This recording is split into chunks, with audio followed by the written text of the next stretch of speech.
The Trump administration announced major progress in understanding the root causes of autism with studies that showed a possible increased risk linking the use of Tylenol in women who are pregnant. Joining us now to discuss is Dr. Elizabeth Munger, Senior Fellow of Pediatric Education with the Independent Medical Alliance. Good morning to you, Dr. Munger. Great to see you. Yeah, thank you for having me on. The Trump administration, said on Monday, pregnant women should stop taking acetaminophen, Tylenol, because of this research. What's your thoughts on this? What are the risks? Well, I became aware of this problem about 2 decades ago.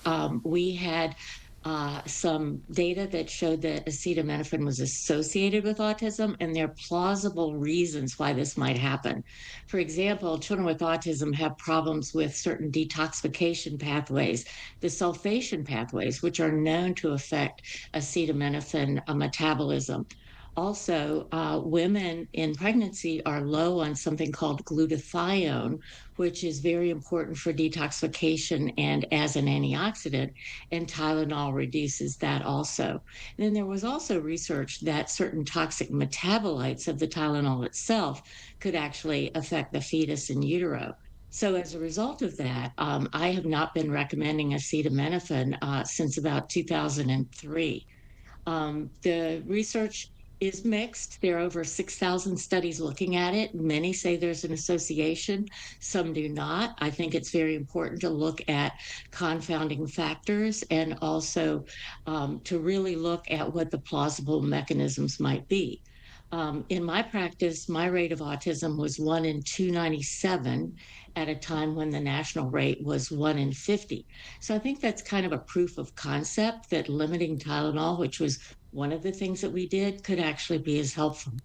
It, Uh, I don't want people to think acetaminophen is the only correct. contributor or cause. Yes. I was going to ask you about that because even just a cursory look online, there's one thing that many doctors, many scientists can all agree on, and that there is a genetic component, correct, that can make a child more prone to develop autism.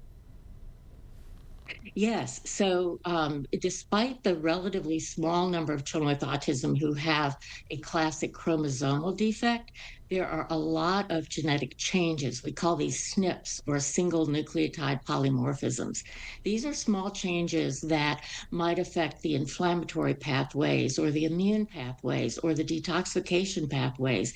And we can now identify this with blood work to see which children might be at higher risk. The other thing that I was so glad to see during the hearings was that the administration talked about listening to the parents, Mm, because I've evaluated over 600 children with autism, and about 23% of the parents identified the MMR vaccine as a trigger to their child's regression. That doesn't mean that that's the only trigger. And correct. I just think that we need to take this very seriously. And in the past, parents, when they brought up the issue that vaccines might be involved, were often gaslighted or told by their physicians that they were crazy or just overly anxious. So I think the administration signaled a change in this regard. We got a lot of information from parents back when I was medical director of the Autism Research Institute.